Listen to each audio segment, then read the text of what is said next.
Bonjour à tous, aujourd'hui je vais vous présenter des plantes d'intérieur qui sont fleuries pendant l'hiver et qui vont pouvoir refleurir tous les ans en hiver. Donc cette vidéo est la première d'une série que j'entame sur les plantes d'intérieur fleuries pendant l'hiver. J'ai fait une vidéo hier pour présenter cette nouvelle série, je vous mets le lien en barre d'infos si vous voulez en savoir un petit peu plus.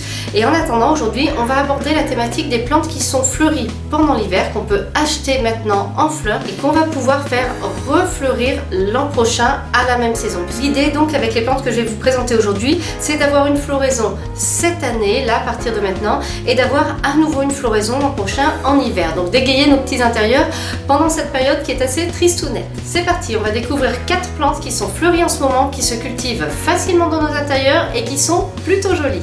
On commence avec le Spathiphyllum. Alors ça c'est une plante, j'en ai déjà eu, ça se cultive très facilement. Alors il faut savoir, ça peut fleurir toute l'année, donc pas forcément spécialement en hiver, mais en tout cas c'est une plante qui n'a aucun problème pour être fleurie en hiver. Alors je vais vous la montrer parce que j'en ai une en fait.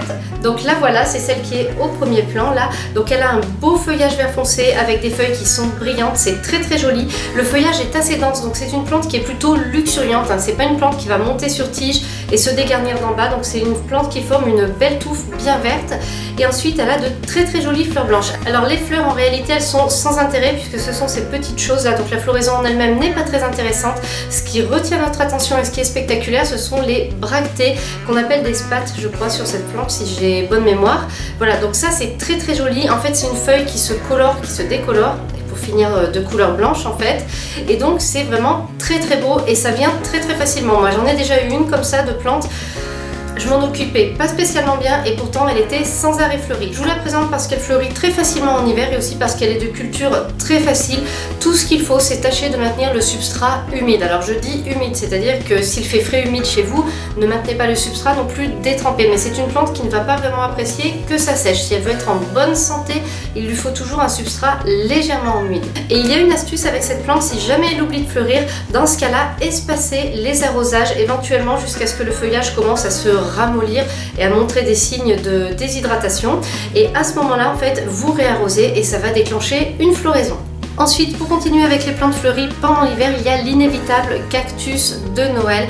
Donc ça c'est une cactée, donc une plante qui n'a pas besoin de beaucoup d'arrosage et qui va offrir pendant l'hiver une floraison avec des fleurs rose vif mais qui sont tout simplement magnifiques. Et ça je peux vous dire que ça donne du peps à l'intérieur, et le feuillage n'est pas inintéressant non plus puisque les feuilles ont un port plutôt retombant. Donc en fait c'est une plante qui a un aspect assez particulier et qui n'est pas inintéressante du tout. Par contre, il y a une petite difficulté avec cette plante-là, c'est qu'après la floraison, il faut être en mesure de lui offrir une température réduite, c'est-à-dire entre 10 et 15 degrés si possible, une véranda, une serre froide, un garage avec une fenêtre, mais une température comprise entre 10 et 15 degrés, c'est pas mal. Donc ça, par contre, le cactus de Noël, il faut vraiment qu'il puisse avoir ça, cette période de refroidissement en fait, sinon ça ne va pas vraiment aller bien pour lui et on ne va pas avoir une belle refloraison l'année suivante. Donc avant de vous lancer dans l'achat d'un cactus de Noël, essayez de voir si vous pouvez lui offrir cette baisse de température après la floraison, parce que sinon vous ne serez pas satisfait du tout de votre plante.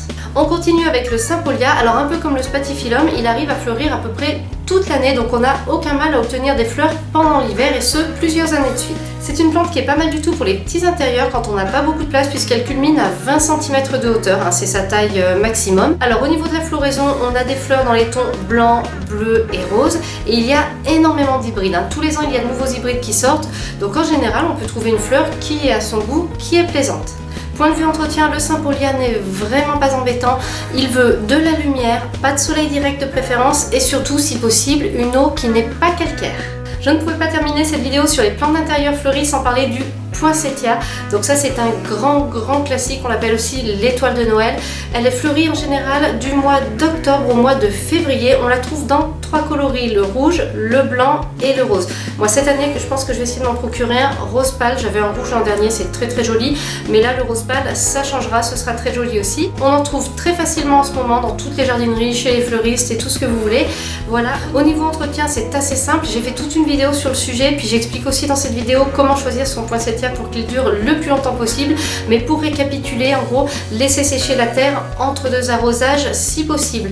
Alors on peut conserver un poinsettia d'une année sur l'autre, mais ça peut s'avérer un petit peu compliqué, ça ne marche pas à tous les coups. Donc n'hésitez pas à traiter cette plante comme une annuelle, surtout si vous n'avez pas la main très verte.